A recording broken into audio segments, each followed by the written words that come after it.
ಶ್ರೀ ಹರಿವಾಯುಗುರುಭ್ಯೋ ನಮಃ.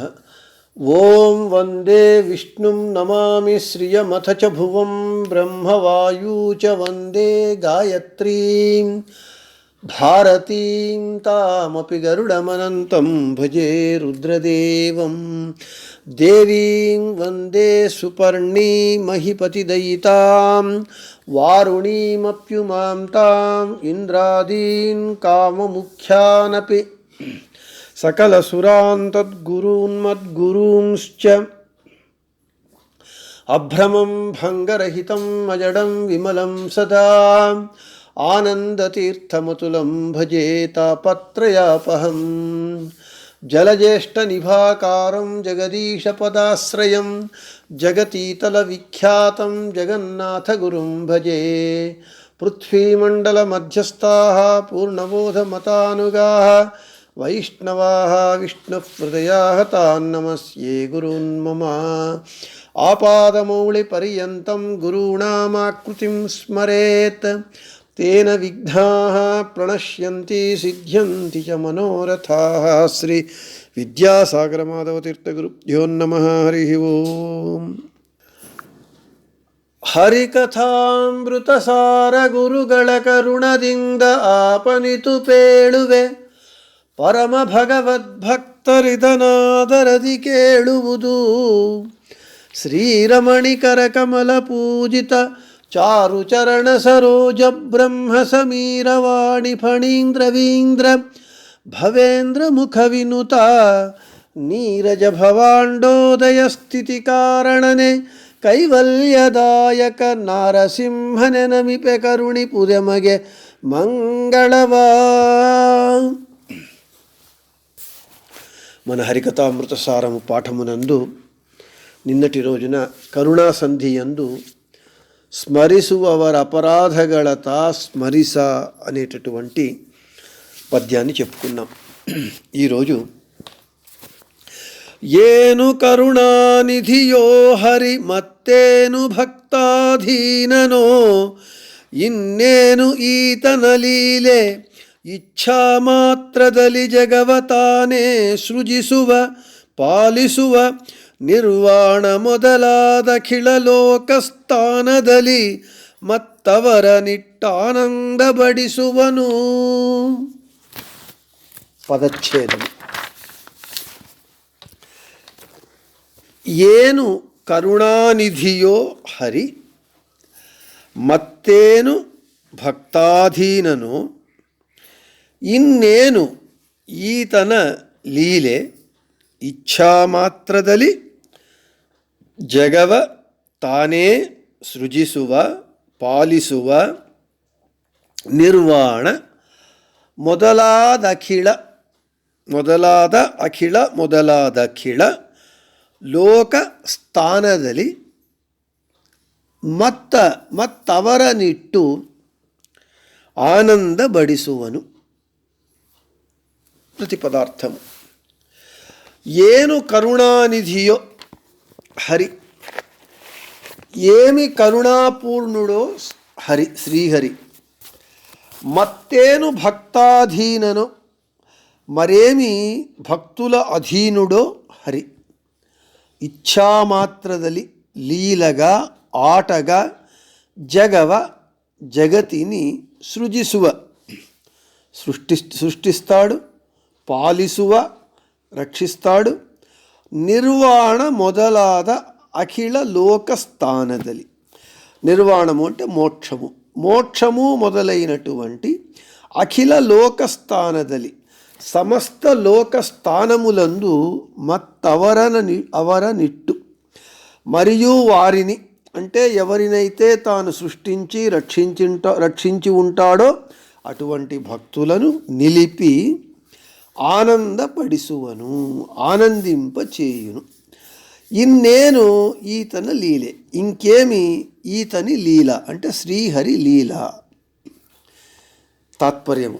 ఏమి కరుణాపూర్ణుడో శ్రీహరి, మరేమి భక్తుల అధీనుడో శ్రీహరి. కోరిన వెంటనే ఇచ్ఛామాత్రము చేతనే జగత్తును సృష్టిస్తాడు, రక్షిస్తాడు. ఆ సృష్టించి రక్షించిన భక్తులను మోక్షాది ఆనందయుతములైనటువంటి లోకములందు నిలిపి వారిని ఆనందింపజేస్తాడు. ఈతని లీల ఇంకా ఏమని చెప్పాలి అని తాత్పర్యం. ఇక విశేషార్థము ఏను మత్తేను ఇన్నేను అనేటటువంటి మాటలు, ఏమి మరి ఇంకా ఏమి ఇంకేమి అనేటటువంటి మాటలు అనుభూతిపూర్వకంగా భగవంతుని యొక్క ఆశ్చర్యకరమైనటువంటి ఆశ్చర్యాన్ని పుట్టించేటటువంటి మహిమలను స్తుతించేటటువంటి మహిమలను వివరించేటటువంటి మాటలు ఇవి. ఏను మత్తేను ఇన్నేను. ఏమని చెప్పాలి లేదా ఏమని వర్ణించాలి, మరేమని ఇంకేమని చెప్పాలి అంటే భగవంతుని యొక్క అనంతానంత గుణములలో తన భక్తుల పట్ల భగవంతుడు చూపించేటటువంటి కారుణ్యము అనేటటువంటి గుణమును గురించి ఏమని ఎంతని ఎలా వర్ణించాలి ఎలా చెప్పాలి అని ఆ భగవంతుని యొక్క కారుణ్య విశేషాన్ని చిన్న చిన్న మాటలతో అత్యంత హృద్యంగమంగా జగన్నాథదాసుల వారు వర్ణిస్తూ ఉన్నారు. ఇక మత్తేను భక్తాధీనను, వీడు అంటే శ్రీహరి భక్తుల అధీనుడు.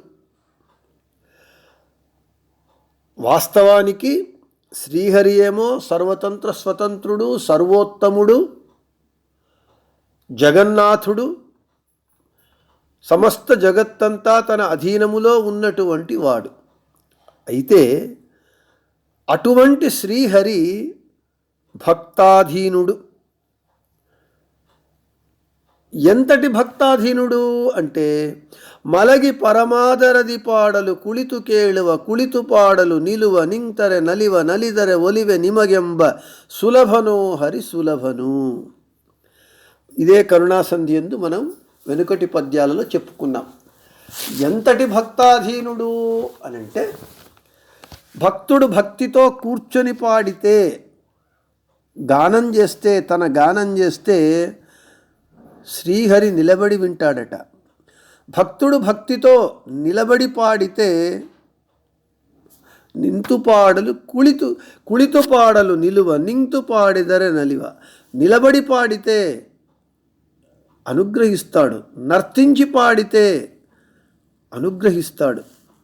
ఇంత భక్త సులభుడు, భక్త అధీనుడు, భక్త పరాధీనుడు.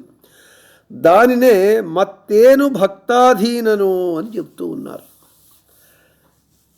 అంటే ఎంతటి భక్త పరాధీనుడు భగవంతుడు అనేటటువంటి విషయము ఈ మాటలు భాగవతం నవమ స్కందంలో అంబరీషోపాఖ్యానాన్ని గుర్తుకు తెస్తుంది. నేను ఎన్నో మార్లు చెప్పినట్లుగా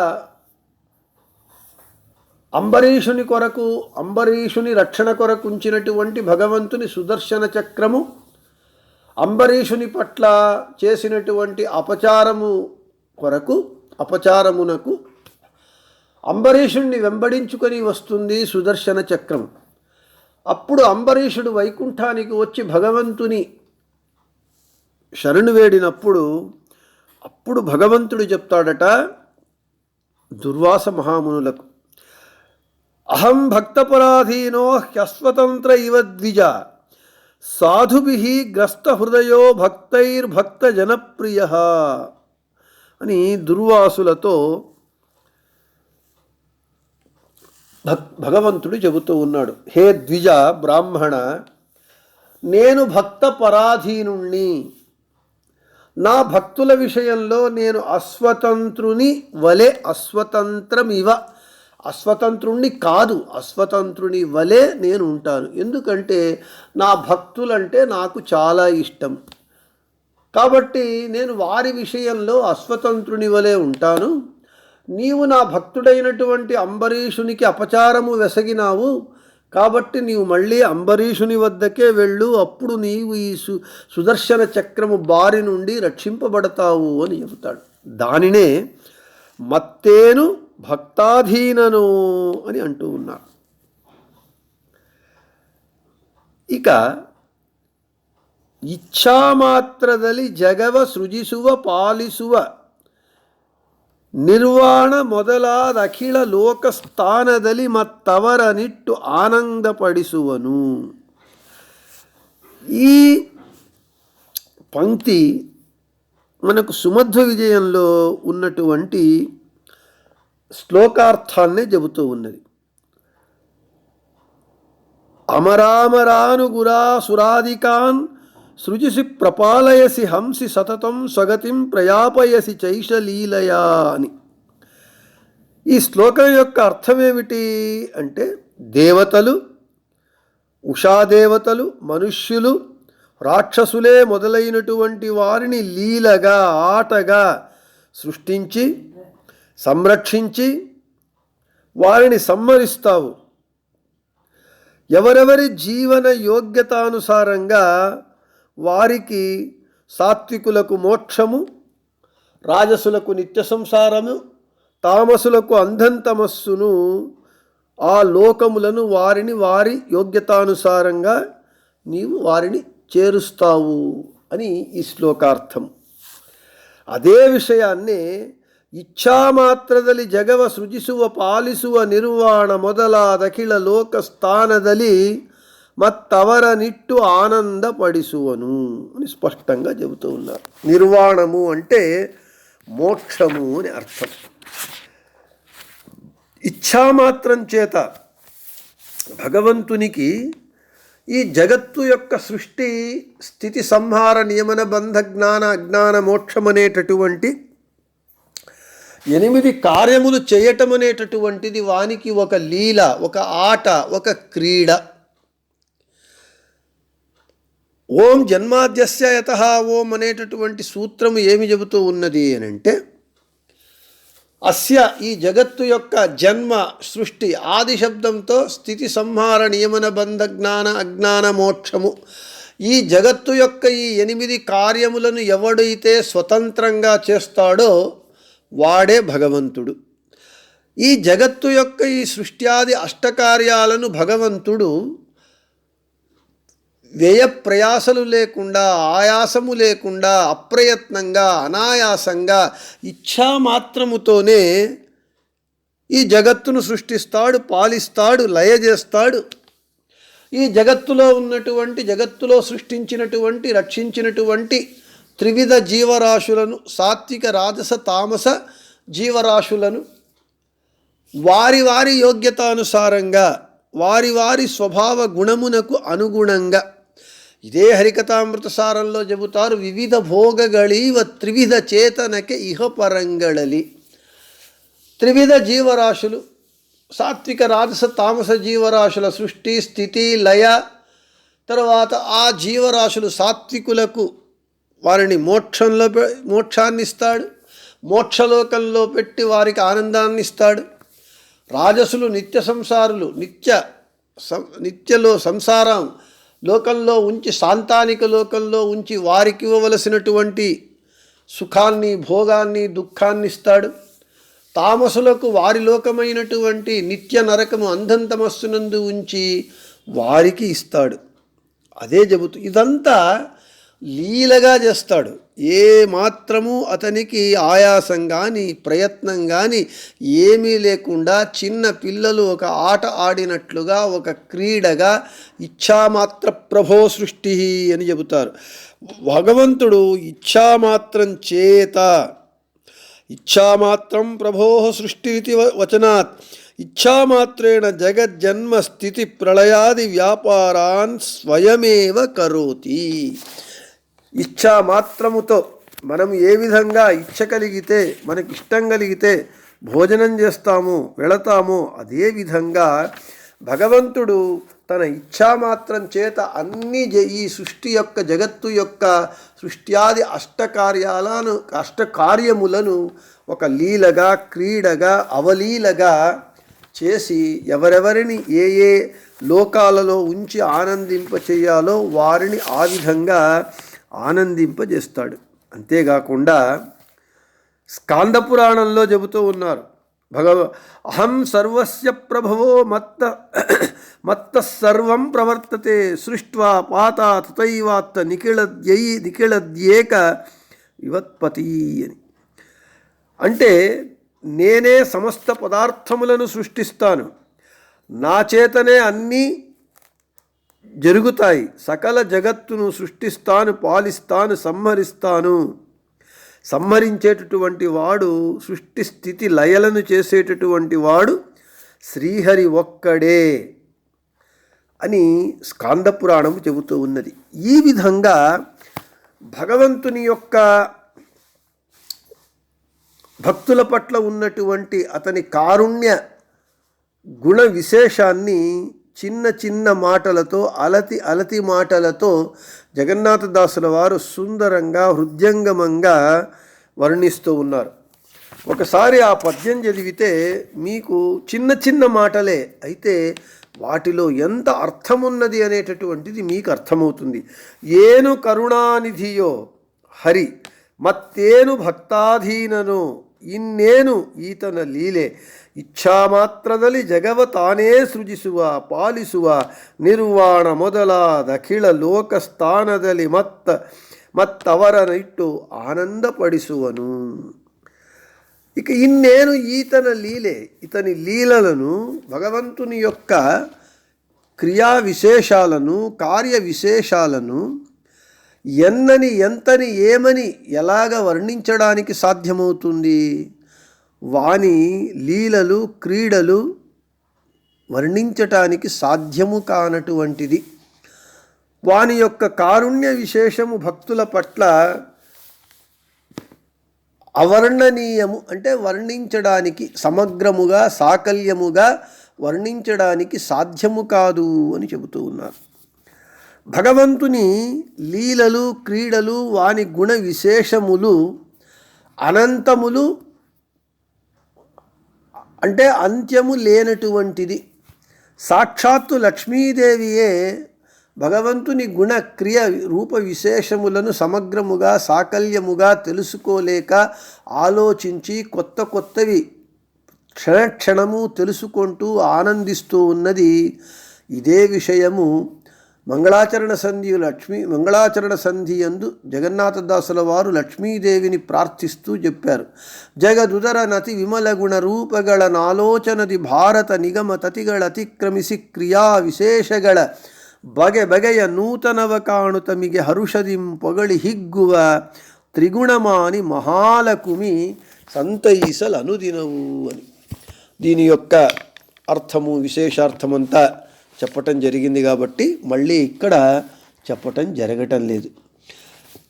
ఎవరెవరికి ఏమేమి ఇవ్వాలో వారికి వాటిని ఇస్తాడు అనేటటువంటి విషయాన్ని విష్ణుతత్వ వినిర్ణయంలో మధ్వాచార్యుల వారు పురాణ వచనాన్ని ఈ విధంగా చెబుతూ ఉన్నారు. అజ్ఞానాం జ్ఞానదో విష్ణుర్జ్ఞానినాం మోక్షదశ్చ సహ ఆనందశ్చ ముక్తానాం స ఏవైకో జనార్దనః. అజ్ఞానులకు జ్ఞానాన్ని, విష్ణు జ్ఞానులకు మోక్షాన్ని, ముక్తిలో ఉన్నటువంటి వారికి ఆనందాన్ని ఇచ్చేటటువంటి వాడు సయేవైకో జనార్దనః. ఆ విధంగా ఇచ్చేటటువంటి వాడు జనార్దనుడు ఒక్కడే అని ఉన్నటువంటి పురాణ వచనాన్ని విష్ణుతత్వ వినిర్ణయంలో మధ్వాచార్యుల వారు మనకు ఉల్లేఖిస్తూ ఉన్నారు. ఈ విధంగా భగవంతుని యొక్క కారుణ్య విశేషము తమ భక్తుల పట్ల సమగ్రముగా సాకల్యముగా వర్ణించడానికి సాధ్యము కానటువంటిది. వాని లీలలు లక్ష్మీదేవికి కూడా వర్ణించటానికి సాధ్యము కానటువంటి, అందుకే ఇన్నేను ఈతన లీలే, ఇంకేమి ఇతని యొక్క లీలలు, భగవంతుని యొక్క లీలలు చెప్పడానికి సాధ్యమవుతుంది? ఎన్నని చెప్పాలి, ఎంతని చెప్పాలి, ఏ విధంగా చెప్పాలి అని జగన్నాథదాసుల వారు ఆ భగవంతుని యొక్క గొప్పదనాన్ని, వాని యొక్క వైశిష్ట్యాన్ని, భక్తుల పట్ల అతడు చూపేటటువంటి కారుణ్యాన్ని, ఆ కారుణ్య గుణ విశేషాన్ని సుందరంగా ఈ పద్యంలో వర్ణించినారు అని చెబుతూ ఈ పద్యాన్ని ఇక ముగిస్తూ ముందటి పద్యము జనపమెచ్చిదరీవ ధన వాహన విభూషణ వసన భూమియా అనేటటువంటి పద్యాన్ని మనము రేపటి మన పాఠమునందు చెప్పుకుందామని చెబుతూ శ్రీకృష్ణార్పణమస్తు, మధ్యేశార్పణమస్తు, అందరికీ శుభమస్తు.